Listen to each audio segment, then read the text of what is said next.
Hello beautiful people, here's a small review of the Bloom & Voss BV-138 C-1. The BV was introduced in the Direct Hit update. Hope you enjoy.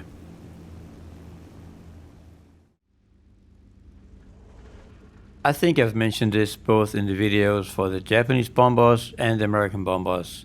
I am a huge fan of both float planes and flying boats, and I think it's great that War Thunder has room for these kind of niche aircraft. Let's look at some pros for the BV-138. Survivable. The BV can take a lot of hits from light machine guns before going down. It can also withstand a good amount of heavy machine gun rounds. The large fuselage has a lot of empty space, and chances are high that an attack will not hit anything critical, at least for a good while. Impressive armament. The BV has 3 turrets. 2 are equipped with a single 20mm MG151 each, and the last turret with a 13mm MG131. The 20mm cannons have combined 1,900 shells, and the 13mm heavy machine gun has 1,450 rounds. So the chance of ever running out of ammunition in a normal match is very low. Bombload. The BV can carry 6 50kg bombs, which are located underneath the right wing close to the fuselage. The BV cannot carry bombs under the left wing, and the 6 50kg bombs is the only available bomb load. Flying boat. It being a flying boat also means that you can cap points with it in naval battles, and also, as a last-ditch effort, you can cap points with it in ground RB. Because of the form of the fuselage and not having any landing gear, the BV stops very quickly once it touches ground.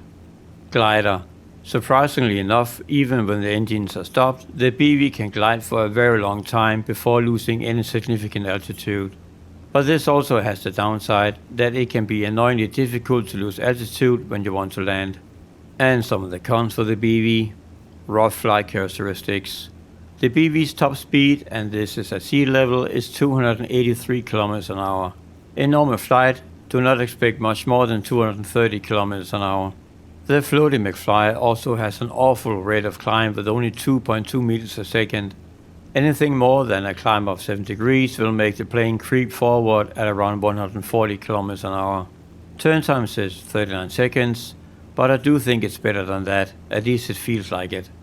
Wings have a low rip speed with around 450 km an hour. Blind spots. Behind and below the plane, the BV becomes, despite the impressive armament, completely defenseless. That is due to how the fuselage is formed at the stern. Because of the ship-like form, the 20mm cannon gunner only has 10 degrees of gun depression. The rear gunners also have blind spots because of the nacelles and the tail's layout. Poor bombing platform. Once in the bombardier side, it oddly enough feels much more alive than it should, and even smaller course corrections can easily make you oversteer, and you thereby overcompensate to get it back on track, and then you start oscillating. No armor protection. The crew has 0 armor protection. The only protection is the large fuselage itself, as in hoping that the bullets will zip by them. Once you have obtained the BV-138, the first thing you should do, either when you have spaded it up before, is go to crew skills, qualifications, and then pay the measly 2100 silver lines to get the BV upgraded to expert. The amount of benefit you're getting here for basically no silver lines is actually quite astounding, and I suggest you do it right away. So, I'm waiting, do it right now. Bloody hell, you guys are slow.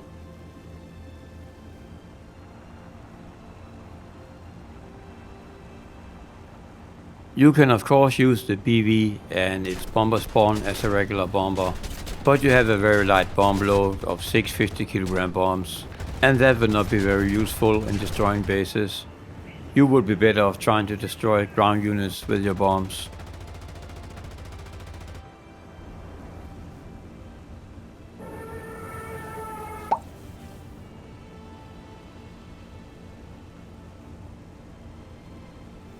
The best and most entertaining way of playing the BV is as a gunship.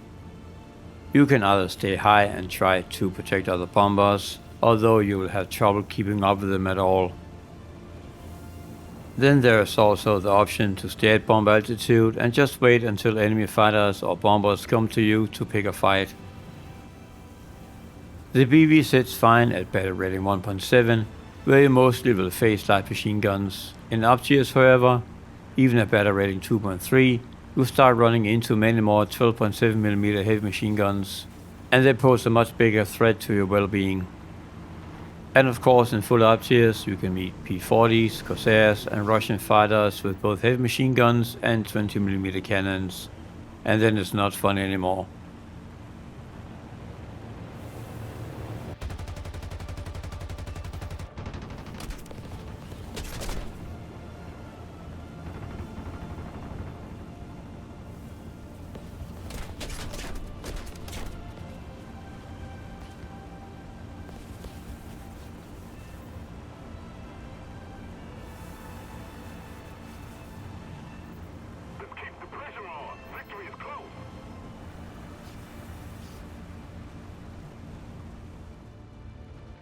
There's also the option to go low and strafe ground targets with your cannons, and they're pretty effective at that.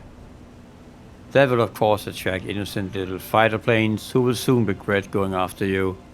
There's also the added benefit that being low will protect your unprotected belly. If you have a buddy who also happens to have the BV, flying 2 or even 3 people together can put out a wall of 20 and 30mm shells and demolish the enemy team.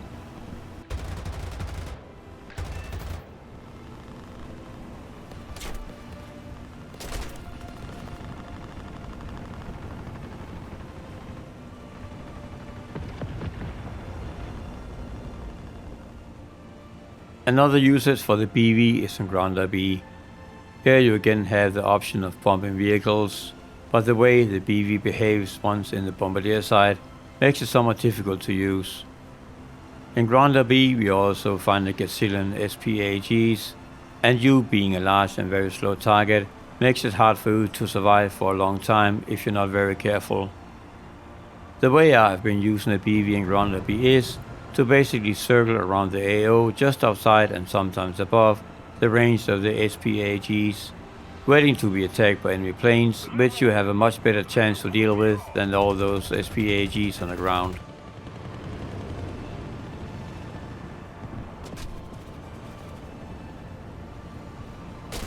And of course, if that gets too boring for you, you can always try to use the BV as a gunship and start attacking vehicles and SPAGs. You of course won't last very long, but it can be super fun as well.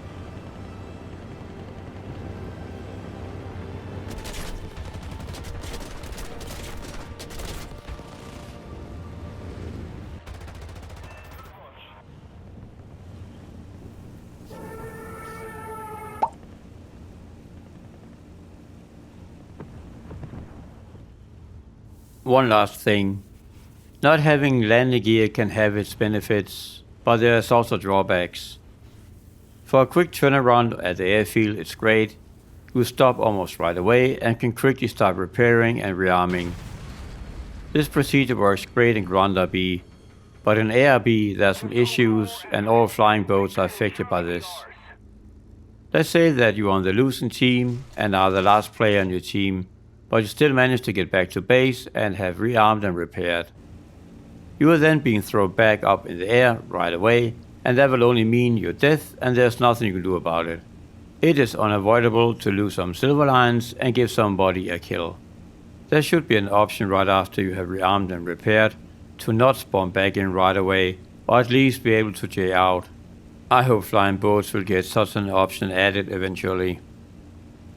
That was it for this little review. If you liked the video and the content on my channel in general, please do me a solid and consider to subscribe, or at the very least give it a like and put down a comment. I have added some links in the video description below, both for other relevant videos on the channel, but also for more direct ways for you guys to support the channel if you wish to do so. Thank you for watching, and until next time, remember to deploy your die brakes.